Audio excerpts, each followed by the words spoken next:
Hello everyone. The PSE index dropped by 112.73 points or 1.5% today. This is the weekly chart of the PSE index. The PSE index seems to have hit a resistance at around the 7,500 level.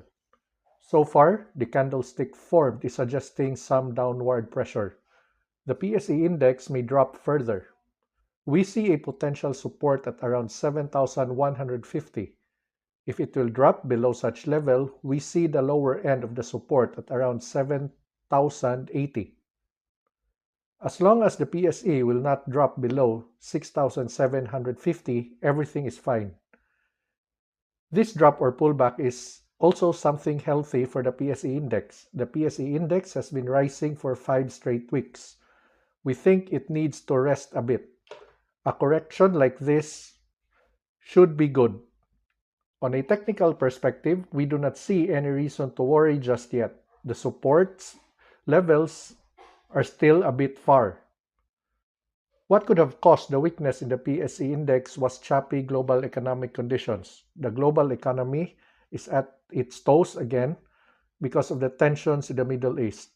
Israel has threatened Lebanon in its efforts to subdue Hezbollah.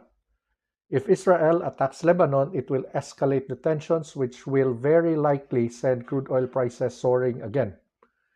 If crude oil prices will rise, inflation will once again rise. If inflation will rise, the global economy is going to be in shambles again. Crude oil prices will rise if tensions in the Middle East will escalate because oil supply is going to be disrupted or worse, tempered. The situation in the Middle East is something to be monitored closely. But for some good news, Hezbollah issued a statement that it is open for peace talks. Hopefully, it will be the start of the tensions easing and cooling off. In the PSE, maybe it is best to stay on the sidelines just yet and observe. Focus on the Middle East events and just start buying if things will start to get better soon.